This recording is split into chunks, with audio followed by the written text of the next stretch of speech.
Nako, eto guys, nandito na naman ako. At eto, pag-usapan naman natin na naman itong si Pia Madamdamin. Aba guys. Talagang ibinaba na ang kanyang sarili, no? Saka baba ang level. What the heck? Ito panoorin muna natin bago natin komentuhan at pag-usapan. Okay, itong kanyang ipinost. Sige, let's go! Kasakali lang, baka may makuha tayo dito. So ano makukuha natin figure out all the subpoenas you're requesting? The evidentiary facts, Your Honor, that we're not yet, hindi pa nakita ng House. So nagbabaka sakali din? Hindi po. You still don't know what you see? We are basing the request for the bank records on the evidence and information provided by the Anti-Money Laundering Council, which appears to show that there were billions of pesos that went through the accounts. Okay, so the anti-money laundering does not deal with income, they deal with flow. So pag sinabing billion, that doesn't mean that a certain official has billions in their account. So meaning if I have $1 million deposit on January 1, and then on Puro January splice, guys. 5, I take it out and put it in time deposit for 1 month, and 1 month later it comes out, hindi na 1 million yon. 1 million in, 1 million out, 1 million in the time deposit. Paglabas, 4 million na yon. So hindi evidentiary yun, speculation sa ikot ng pera. Meaning, all I have to do is find someone with a bank account and give them a long enough period, and I will say that they have hundreds of millions or billions. Precisely, Your Honor, that is why we want.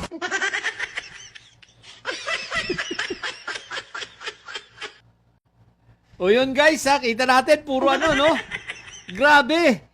Nag-content itong si Pia Madamdamin. Ang ginawa niya, in-splice niya ng in-splice yung video. Para sa ganon, pagmukain na yung kanyang kapatid na si Chupetra ay napakagaling. Guys, ibang klase na ito.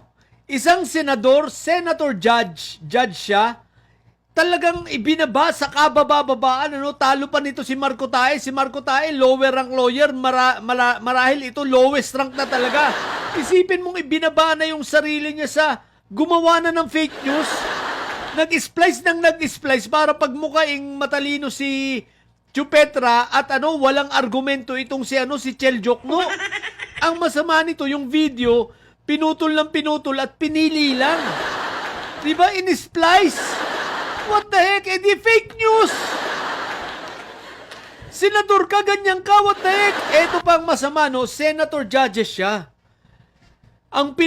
Gumawa siya ng video na para pagmukain yung nasa prosecution, pagmukaing mali, no?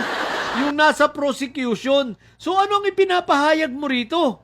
Wala kang neutrality. Wala kang fairness. Sabagay, alam na namin yun na ikaw ay didilis, ikaw ay hindi ka neutral na hinayupa ka, no? Alam na namin yung Pia Madamdamin na sira ulo. Kaya lang, personally, hindi ko talaga akalain bababa ng isipin mong gagawa na ng fake news sa pamamagitan ng pag-i-splice ng mga video. Vlogger ka na rin! Gumaya na-influensya na ng kapatid niya si Raulo. Pero isipin mo, judge ka? Naglalabas ka ng ganyan, dapat nga tahimik ka lang eh. Dapat para kang kambing nana. Diba? Pa-interview pa ng mga kapalpakan niya, tapos panay ang depensa ngayon. Pero ikaw Pia Madamdamin, ibang klase ito. Isipin mong judge ka pero gumagawa ka ng fake news. Judge ka, gumagawa ka ng splice na mga clips. Gumagawa ka ng splice videos. Tapos para lumabas na yung kapatid mong si Chupetra, napakagaling. Tapos walang pinapalabas mo, walang argumento itong si Chel Jokno. Na in reality, ang nasunog yung kapatid mong bobo. Sunog kayo kay Chel Jokno. What the heck? Lalo ngayon nakikita ng tao kung anong pagkakaiba nyo kay Congressman Chel Jokno. Si Congressman Chel Jokno, seasoned lawyer.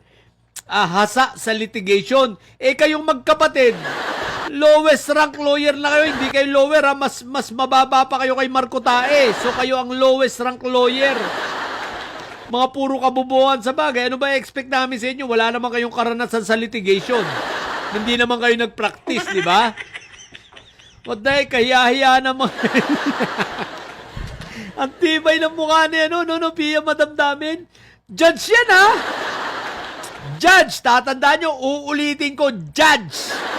Senator judge. Sila magkapatid, senator judges, di ba? What the heck? Tapos naglalabas ng ganyan? Sira ulo. Pia madamdamin, magbigti ka na.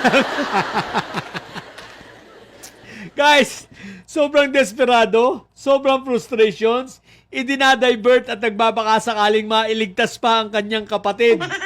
Mailigtas sa isang kapahamakan na ang may kagagawan ay sila ring magkapatid.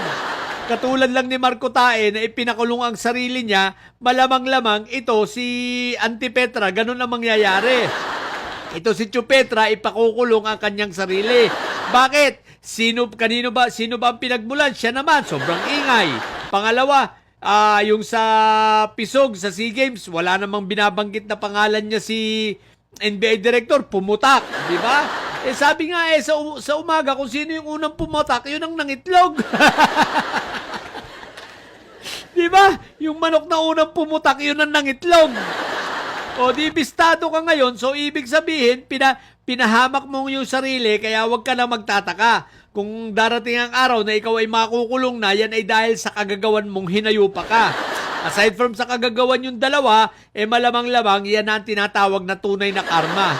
Isipin ninyo, ang hilig ninyong gamitin ang salitang Diyos, ang hilig ninyong gamitin ang Panginoon, demonyo naman kayong magkapatid. Lalo ka na, Chupetra, di ba?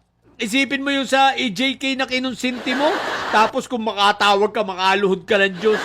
Kutek, alam ko iba yung niluluhuran mo. Huwag kang mag-alala. Pag napakapasok ka na sa Oblo, pag nasa payatas ka na, kahit araw-araw ka lumuto, mananawa ka. Malamang marami-raming magagamit na ni Bea. Mantika na lang ng tuyo, pwede na yun. Si Jingay nga, mukhang yun ang pinagtitiisan. Pinagprituan ng tuyo, dumudulas rin raw naman. So far, wala pang complaint si Jingay, ha? O, Auntie Petra, wala pang complaint si Jingay. So far, so good. Kaya huwag ka mag-alala, papasok ka rin doon, inayupa ka. Di ba? So, yun. Nagulat lang ako na may nagpasa sa akin ito. What the heck? Gumagawa na ng fake news ito si Pia Madamdami. Sobrang desperado na po.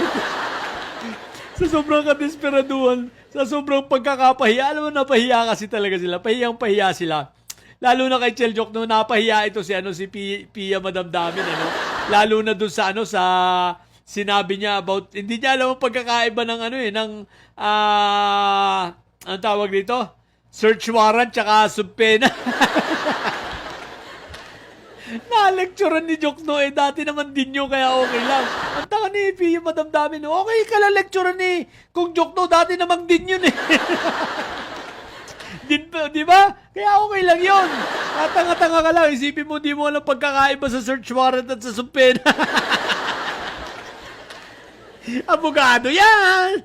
Pulpul ang putik. Ay, nako. So, yun lang. Yung fake news sa putik na yan. Ang lupit. Sa mga bobot didili sa may side dyan, anyo, pare-parehas na kayo. Manatili kayo bobot may side sapagkat ang may side ay laging high blood. Bye! What the heck?